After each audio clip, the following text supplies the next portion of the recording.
Inspiring Adventurer 15. Success in life is important, but is it the only thing that matters?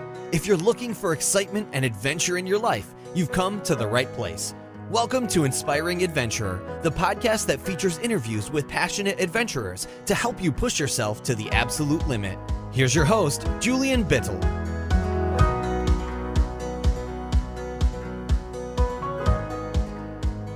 Welcome to the Inspiring Adventurer. I'm excited to be talking to today's inspiring adventurer, Anna McCormack. Anna, I'm delighted to welcome you to the show. Nice to be here. Anna is a truly inspiring explorer, professional endurance athlete, and gear expert, as well as having many first ascents in the greater ranges to her name and having taken part in many expeditions. She has still managed to organize and lead 10 international mountaineering, biking, kayaking, and youth expeditions and became one of the world's top adventure racing athletes worldwide. If you've ever thought about dog-sledding, Anna's business, huskies.com, offers impressive winter dog-sledding safaris and wilderness husky journeys. Anna, we'd love to hear more about your personal background, so how old you are, where you grew up, and where you now live, so we can relate to where you're coming from. I'm now over 40. It still doesn't seem very real to be that old, but it's true. I'm from a middle-sized town in the United Kingdom, and I guess I just had a normal upbringing as a child. I went to a state school, and the outdoor world sort of opened up from there. Very interesting. So you were actually a person that didn't have any prior experience or a family from the military that led to the first interest in the sport.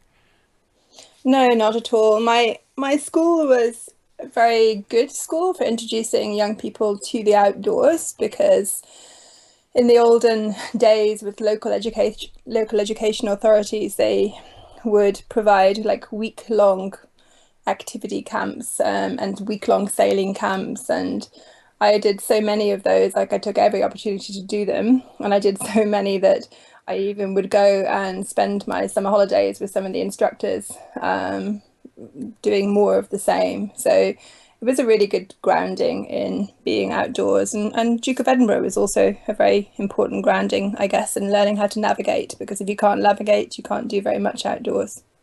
Very interesting. So at that time, at that young age, was there one specific experience that you can remember that first inspired you to follow this passion for the outdoors, for adventure? I don't think so. I did my first Himalayan expedition when I was 17.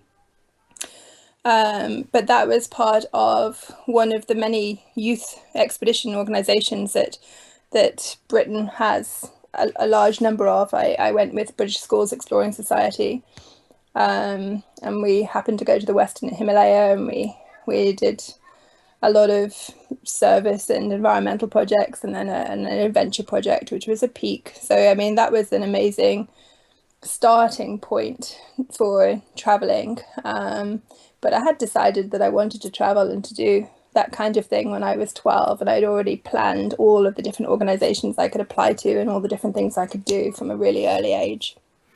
That sounds very interesting. And when you continued with these adventures and with being outdoor, when did you actually decide to do this full time, to do this as a job?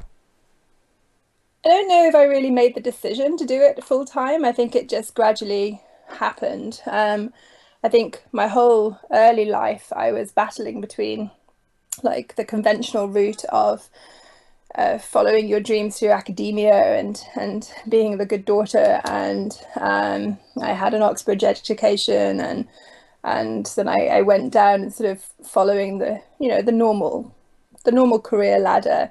And then on the side, I was always trying to do adventures and travels and expeditions. And suddenly those adventures and travels and expeditions were taking up so much of my time that it meant that I couldn't focus on both. And I think at some point I realized that if I wanted to do either well, then I had to really focus on one at a time. Very interesting. And at that point, certainly there was a time when people criticized you for taking this decision. And how did you handle this decision and stayed focused on this purpose to be outdoor and follow your adventure? I think I've been really lucky because my parents have been very supportive with whatever I've wanted to do, and obviously they were thrilled when I did all of the the things that would make sense to them and their cultural upbringing. So the traditional university background, and when I've worked with the Royal Geographical Society or on a completely different line of work with like a big corporate company like GE, like all of those kind of things made sense to them, and they celebrated the chance for me to explore those worlds. But equally, they were encouraging when I would say that I wanted to do something completely different. So I don't really feel like I had anybody saying, you can't do that. I had mostly people saying, if you want to, then try, because you never know unless you do it. So I I don't feel like I had to overcome that, what you're asking me. That's so great. So I think this is a great way to start and follow this passion for adventure and for becoming fulfilled in what you're doing. To this fulfillment, can you remember one time of the many expeditions which you had in the past, one specific experience when you feel most fulfilled, and what ingredients do you think unleashes this feeling of fulfillment for you? I guess the time when I completed my first major adventure race, which was a something called the Raid Galwa, which was in that year a race across Tibet and then across the border into Nepal and then down to the base of Nepal and then across to the far side of Nepal. It was a 1,000-kilometer race nearly. And I guess going into it, when it's your first one, you're never sure if you have what it takes. And then afterwards, when you realize that you've succeeded, then it makes you feel invincible. It makes you feel like you can walk with the gods, that, you know, that you are able to perform at an elite level. And it gives you a confidence to carry on and to challenge those limits again and again. So this was an adventure run, what you did. Yeah, it was a multi-sport competition, a team competition.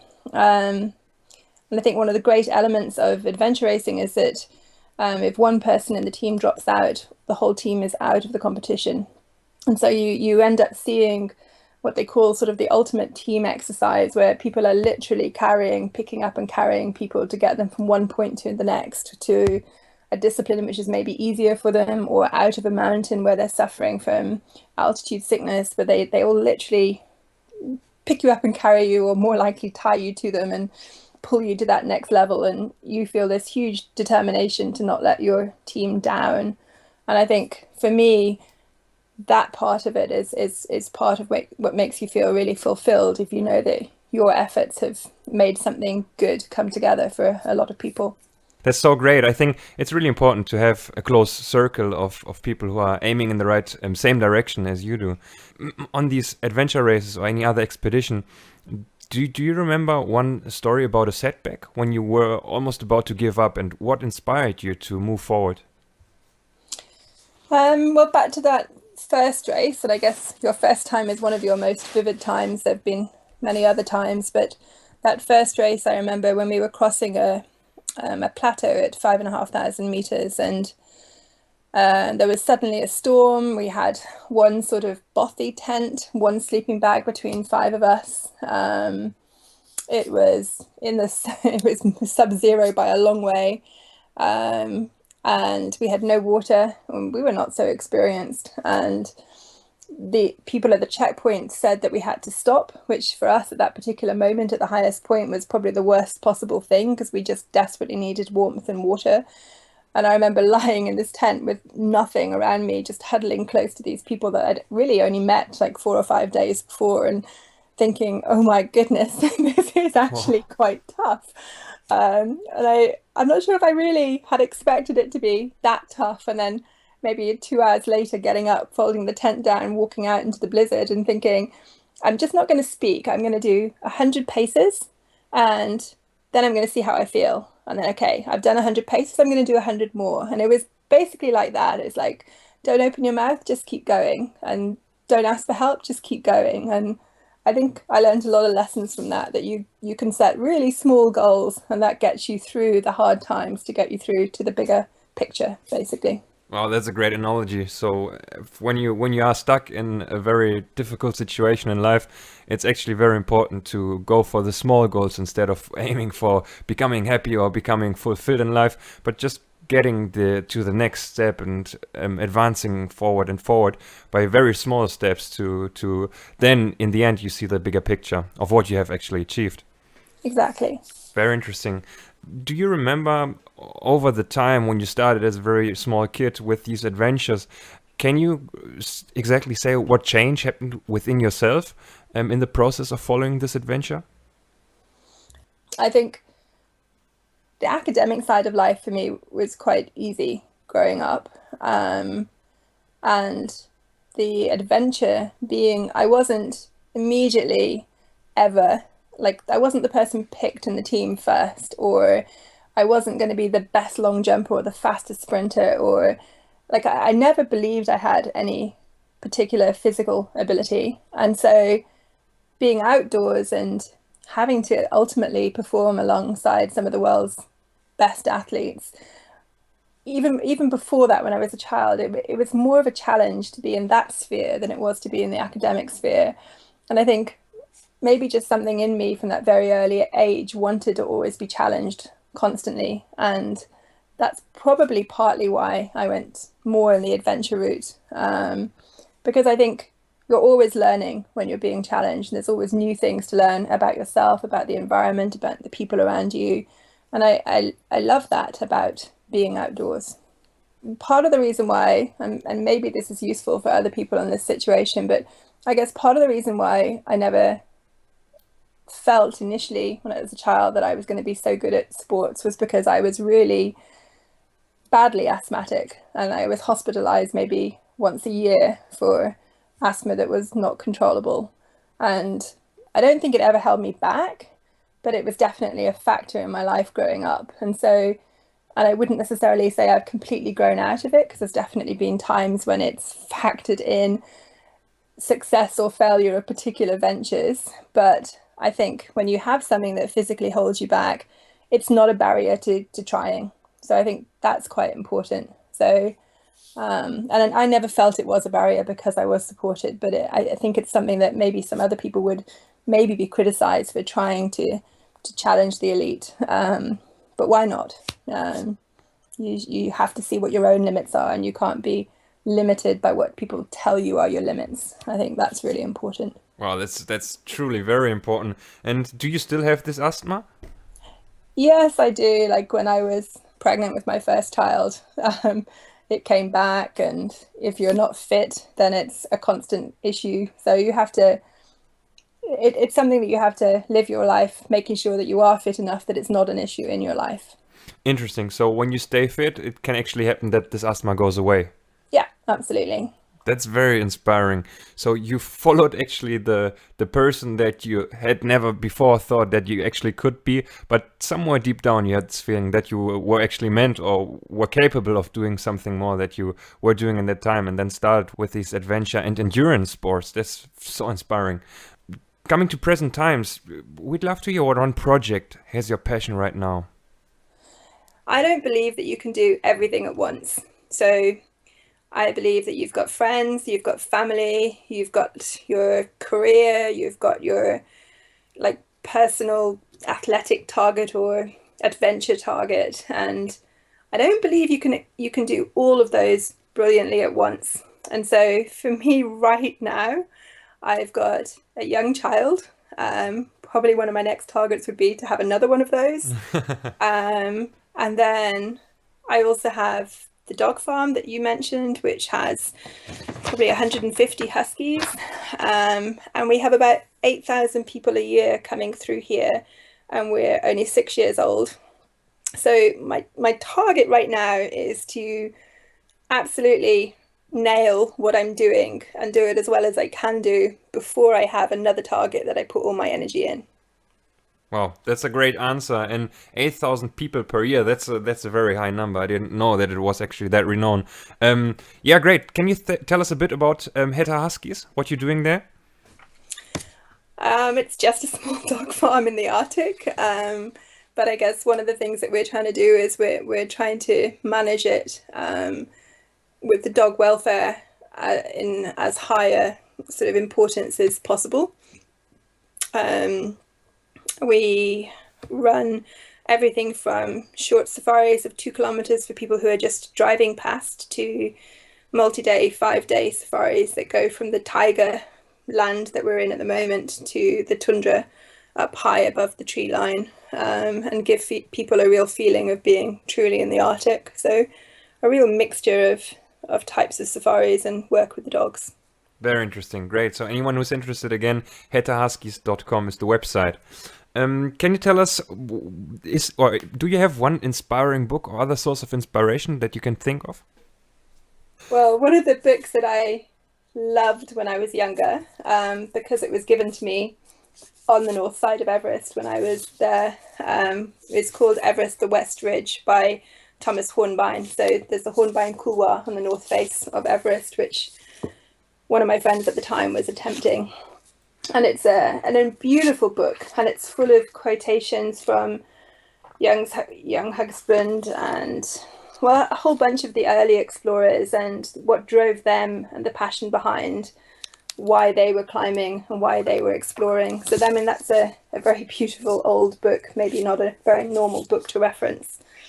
But I guess from my early age, I loved lots of the travel books that are not, I don't know if you know any of the books by MMK, The Far Pavilions or Trade Winds.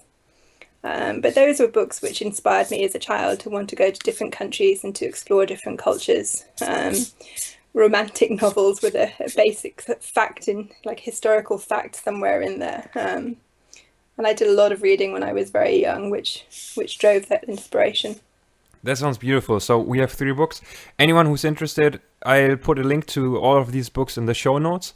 Especially what you said about MMK. I think it's very interesting to have some of these books actually for your children or as a young person to read this, not only to always focus on the hardest or toughest adventures, but rather getting this inspiration for traveling and experiencing the world. Correct. Great. So thinking about your daily routine, maybe today, but also back when you were active in endurance racing, do you have a daily habit or daily habits that you have in place to stay sharp and inspired? I think it comes back to having small goals that fit into the larger picture. And I think I start every day by writing down what I want to achieve that day. I don't necessarily tie it back into the big picture, but that's in the back of my mind always. And then I literally go through that list and I tick off as much of it as I can in a day. And I'm very systematic. It's not very exciting, but I think it's really important to systematically follow those small goals and to work towards that end target. That sounds great. So every single morning, write down goals and then tick off anything that you have achieved. That sounds great. Can you think of any quote that particularly inspired you in the past or maybe today? Winston Churchill said that destiny is not a matter of chance, it's a matter of choice. And it's not a thing to be waited for, it's a thing to be achieved. Wow, that's very powerful. And as you said before, you don't think that it's necessarily possible or important to have this perfect balance between many different parts of life. How do you still try to keep a balance between your kids, family, friends, and all the other projects you're working on? How do you manage to keep a balance between this? I really don't think I do. And